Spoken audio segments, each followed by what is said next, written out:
नमस्कार. मालिकेच्या आजच्या भागामध्ये आपल्याला पाहायला मिळणार आहे की ईश्वरी अर्णवला खूप समजवत आहे, पण अर्णवला जे काही नशेचं औषध दिलेलं आहे त्यामुळं अर्णव खूप वेड्यासारखा वागत आहे.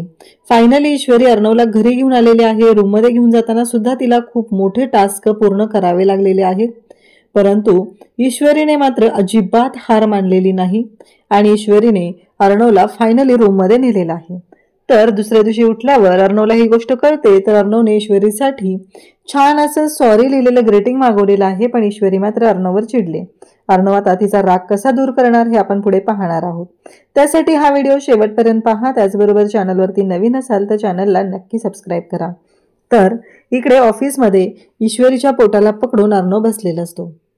ईश्वरी म्हणत असते की सर काय होतं तुम्हाला, काय झालं नक्की, असं म्हणत ईश्वरी त्याला विचारत असते. परंतु अर्णवला काहीच सांगता येत नसतं. पुन्हा तो तिला म्हणू लागतो मिस इंदोर, आय आय असं म्हणू लागतो. तेव्हा ईश्वरीला वाटतं की अर्णव आता प्रेमाची कबुली देणार आहे. परंतु अर्णव मात्र तिला म्हणतो की I want to ask you. तेव्हा ईश्वरी म्हणते की काय झालं, असं काय म्हणताय तुम्ही.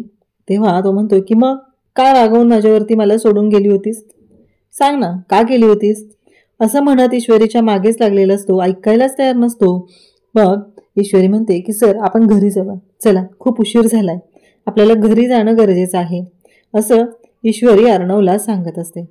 आणि मग ईश्वरी अर्णवला म्हणते की जाऊया, पण अर्णव मात्र ऐकायला तयार नसतो. त्यानंतर इकडे घरी मामा अंजली सगळे बसलेले असतात. तेव्हा मामा सांगू लागतात की फायनली तुला माहिती आहे का अंजली, खरंच म्हणजे ईश्वरी आणि अर्णव या दोघांच्या जोडीने हे इनॉग्रेशन होतं ते झालं. पोस्टर रिव्हील झाले, खूप छान अशा गोष्टी घडल्या.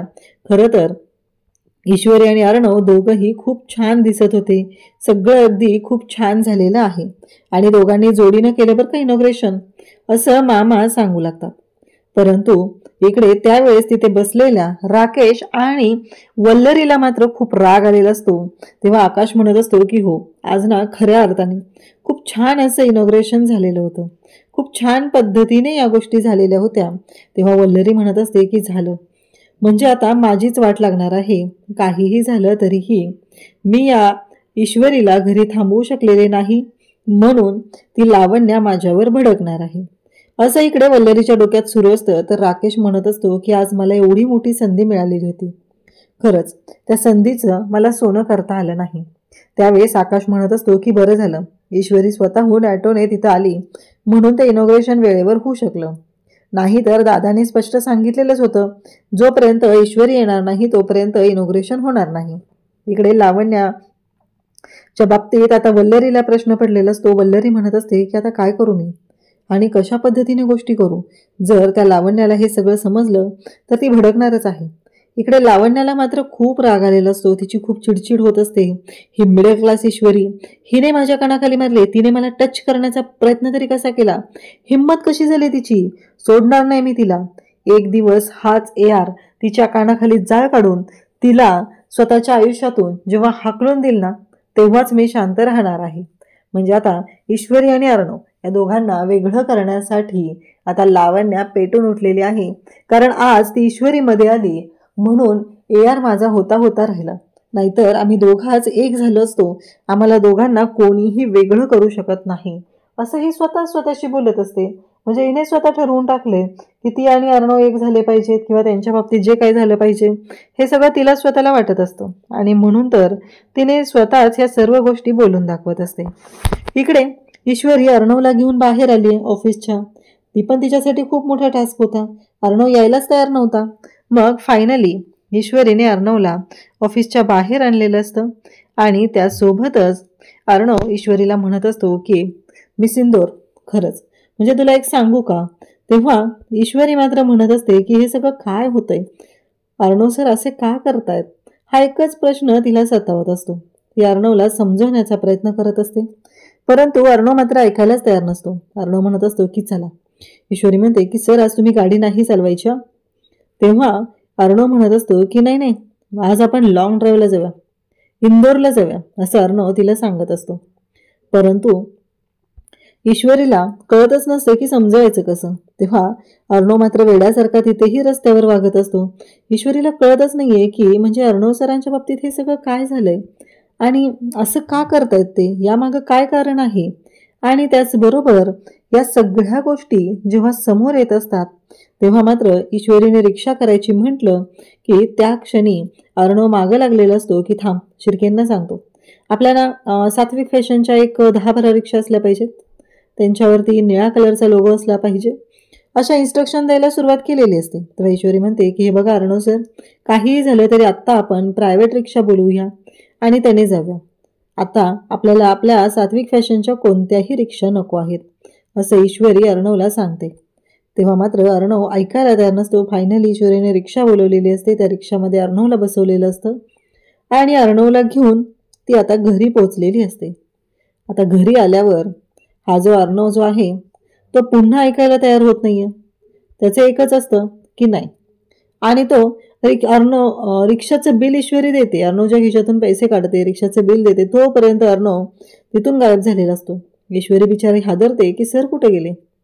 तिला माहीतच नाहीये की अर्णव कुठं गायब झालेला आहे. पाहते तर काय, तिथे झोपाळा असतो, तिथे जाऊन बसलेला असतो. तेव्हा ईश्वरी म्हणते की सर चला बरं, किती वाजलेत कळते का तुम्हाला, आणि इथे बाहेर नको बरं, चला पटकन. ईश्वरीला एकच वाटत असतं की घरातलं कुणी पाहिलं तर काय वाटेल त्यांना. सरांना आज काय झालंय कळतच नाहीये. हां, जे काय झालंय त्याच्यामुळे सर खूप इनोसंट आहेत, क्यूट आहेत हे समोर येतंय, परंतु घरातल्यांनी जर हे पाहिलं तर अवघड होईल, एवढंच ईश्वरीला वाटत असतं. म्हणून ईश्वरी शांतपणे अर्णवला समजवण्याचा प्रयत्न करत असते, परंतु अर्णव मात्र ऐकायलाच तयार नसतो. तेव्हा ईश्वरी फायनली अक्षरशः देवाचे हात जोडते आणि म्हणते की गणूबाप्पा हे काय झाले, ह्या भडकूचंदचा आज खेलूचंद कसा झालाय कळतच नाहीये, असं ईश्वरी इकडे देवाला म्हणत असते. आता यांना बुद्धी येऊ दे आणि इथून आम्हाला आज जायचं समजू दे, कारण अर्णव आता तिथून उठलेला असतो आणि तो डायरेक्ट जातो आणि तिथे खाली रस्त्यात झोपलेला असतो. तेव्हा मात्र ईश्वरीला प्रश्न पडतो की आता करू काय. अर्णव सर जे काही वागत आहेत या सगळ्याचा अर्थ काय आहे हे ईश्वरीला कळत नसतं, कारण अर्णवला कॉफीतून गुंगीचं औषध दिलंय आणि ईश्वरीला थोडंफार लक्षात आलेलं असतं की हे सगळं करण्यामागे लावण्याचा हात आहे. आणि म्हणून तर ईश्वरी स्वतःला शांत करत असते, अर्णवला सुद्धा या सगळ्यातून बाहेर काढण्याचा प्रयत्न करत असते. परंतु ईश्वरीला जाणवत असतं की या सगळ्यामध्ये अर्णव सरांचा काही दोष नसला तरीही अर्णव सरांना या सगळ्यातून बाहेर काढणं खूप गरजेचं आहे. आणि म्हणूनच ईश्वरी शांतपणे अर्णवला समजवत असते. अगदी लहान बाळांना समजवतात त्या पद्धतीने तिचं समजवणं सुरू असतं. शांतपणे अर्णवला एक एक गोष्ट ती सांगत असते, कशा पद्धतीने समजवायचं, काय सांगायचं, या सगळ्या गोष्टी ती करत असते. अर्णवला खरं तर हे सगळं जे काही घडत असतं त्याच्यामुळं धक्का तर बसलेला असतो, पण त्याला कळतच नसतं की तो काय वागतोय. ईश्वरी म्हणते की सर चला ना आतमध्ये. तेव्हा अर्णव म्हणतो की नाही, मला इथंच थांबायचं, मला नाही यायचं आतमध्ये. तेव्हा ईश्वरी म्हणते की सर असं काय करताय तुम्ही, चला बरं आतमध्ये, असं म्हणत ईश्वरी अर्णवच्या मागे लागलेली असते. अर्णव मात्र तिला म्हणत असतो की बघ ना, म्हणजे ते स्टार्स आहेत आकाशात. तेव्हा ईश्वरी म्हणत असते की सर आहो चला. अर्णव म्हणतो तुला माहिती आहे का, ते बघ ना, ते स्टार बघ ना, सकाळी जेव्हा तू उठते आणि कधी कधी तुझ्या कपाळावरती टिकली नसते ना, तेव्हा तसं असतं, तू लावत जा टिकली. त्याचबरोबर मला ना आज कळलेलं आहे, म्हणजे मी सात्विक फॅशनचा CEO आहे, पण तरीही एक गोष्ट मला कळलेली आहे, कारण तुझ्यामध्ये जी ब्युटी आहे ती सिम्प्लिसिटीमध्ये आहे, असं अर्णव सांगत असतो. इकडे राकेश फोनवरती बोलत असतो, पैशांच्या बद्दल बोलत असतो. हो, व्याज मुद्दल सगळं दिलं जाईल लवकरच, जरा समजून घ्या. तेवढ्यात अंजली तिथं आलेली असते. इकडे अर्णव आणि ईश्वरीचा हा गोंधळ सुरूच असतो. तो सांगत असतो की तुला माहिती आहे का, तुझे हे 2 मंगळसूत्र, एक छोटं मंगळसूत्र आणि एक मोठं मंगळसूत्र, खरंच ते घातल्यावर ना खूप छान दिसतं तुला, तू खरंच खूप गोड आहे. आपण ना सात्विक फॅशनच्या साड्या लॉन्च करूया आणि अगदी तुझ्यासारख्या, म्हणजे तू जशा पद्धतीने नेसतेस ना तशा पद्धतीने. खरं तर ही गोष्ट मला आधीच करायला पाहिजे होती. ईश्वरी म्हणते की सर उठा ना, मला मच्छर चावतायत. तेव्हा अर्णव म्हणू लागतो, मच्छर म्हणजे काय, मॉस्किटो ना. तेव्हा ईश्वरी म्हणते की हो, मग थांब, जोपर्यंत त्या मच्छरला मी किल करत नाही तोपर्यंत आपण इथून जायचं नाही, असं अर्णव ईश्वरीला सांगत असतो. तेव्हा मात्र ईश्वरी म्हणत असते की सर असं काय करताय, ऐका ना तुम्ही, काय ऐकत नाहीये, चला बरं. अर्णव म्हणत असतो की नाही, जोपर्यंत मी त्या मॉस्किटोला किल करत नाही तोपर्यंत नाही जायचं. तुला चावतायत ना ते, मी सिंदूरला चावतायत ना, असं ईश्वरीला तो सांगू लागतो. तेव्हा ईश्वरी त्याला समजवण्याचा प्रयत्न करत असते, परंतु अर्णव मात्र ऐकायलाच तयार नसतो. तेव्हा मात्र आता ईश्वरीला प्रश्न पडलेला असतो की आता करू काय, ह्या माणसाला समजवायचं कसं, हा एकच आता प्रश्न तिच्या पुढे पडलेला आहे आणि ती त्याला समजवत असते. त्याचवेळी आता राकेश आणि अंजली तिथे आलेले असतात. राकेश म्हणत असतो की काय चाललंय, हा अर्णव असं काय वागतोय. तेव्हा अंजली म्हणते की अहो, ईश्वरीच्या प्रेमाची नशा चढली आहे त्याला, असं अंजली सांगत आहे. परंतु इकडे जेव्हा या गोष्टी घडत असतात तेव्हा ईश्वरी वारंवार इकडे अर्णवला समजवण्याचा प्रयत्न करत असते आणि तरीही इकडे अर्णव मात्र ऐकायलाच तयार नसतो. अर्णव म्हणत असतो की नाही, काहीही झालं तरीही मला आता नाहीच ऐकायचं आणि हे सगळं जे काही आहे ना ते इथेच थांबायचं आहे. अंजलीला खूप छान वाटत असतं, कारण हे दोघंही खुश आहेत ना. अर्णव ऐकायलाच तयार नसतो, मी इथेच थांबणार आहे. ईश्वरी म्हणते की काय आहे हे सगळं, या भडकूछांचा हा हॅपी छंद कसा झालाय, गणू बाप्पा मला कळतच नाहीये, असं म्हणत ईश्वरी बोलत असते. तेव्हा मात्र अर्णव ऐकायलाही तयार नाही आणि राकेश इकडे म्हणत असतो की अहो चला बरं, त्यांना डिस्टर्ब नका करू तुम्ही, मी सांगते ना तुम्हाला, अजिबात नाही, चला येतील ते. आणि असं म्हणत राकेशच्या हाताला धरून ते आत घेऊन जाऊ लागते. तेव्हा राकेश म्हणत असतो हिला ना आता. खरं तर राकेशला खूप राग आलेला असतो, राकेशला ही गोष्टच पटत नसते आणि राकेशला ते अजिबात आवडलेलं नसतं. राकेशला तिचं असं म्हणणं असतं की काहीही झालं तरीही आता राकेशला या सगळ्यातून लांबच ठेवायचं आहे, कारण राकेशने जर जाऊन त्यांना डिस्टर्ब केलं तर ही गोष्ट अंजलीला आवडत नसते. इकडे ईश्वरी मात्र अर्णवला खूप समजवण्याचा प्रयत्न करत असते. अर्णव मात्र पुन्हा ईश्वरीला जवळ घेतो, तिच्याबरोबर अगदी नाचत असतो, गात असतो, त्यासोबतच फुगडी सुद्धा घालत असतो. खूप त्याचं म्हणजे मजेशीर चाललेलं असतं. ईश्वरीला कळतच नसतं. ईश्वरी म्हणत असते की स्वतःला कंट्रोल कर, कारण आत्ता सर वेगळ्याच मूडमध्ये आहेत, म्हणजे ते वेगळ्याच गुंगीत आहेत म्हणून हे बोलतायत सगळं. कारण तो ईश्वरीचं खूप कौतुक करत असतो, भरभरून कौतुक करत असतो, म्हणून ईश्वरी स्वतःलाच कंट्रोल करू लागते. म्हणत असते की नाही, काहीही झालं तरीही आत्ता सध्या ज्या गोष्टी घडतायत ना त्याचे परिणाम काय आहेत याचा सुद्धा विचार केला पाहिजे, असं ईश्वरीच्या डोक्यात सुरू असतं. आणि ईश्वरी स्वतःला शांत करते आणि सांगू लागते की नाही, अर्णव सर जरी अशा पद्धतीने आत्ता वागलेले असले तरीही मला माहिती आहे अर्णव सर कसे आहेत, पण ते आता इनोसेंट आहेत हे मात्र तेवढंच खरं आहे. अर्णव सर खूप इनोसेंट आहेत हे तिला कळलेलं असतं आणि म्हणूनच ती स्वतःची समजूत घालत असते आणि म्हणत असते की चला, फायनली अर्णव सरांना या गोष्टी तरी रिअलाइज झालेल्या आहेत ना, एवढंच तिच्या डोक्यात सुरू असतं.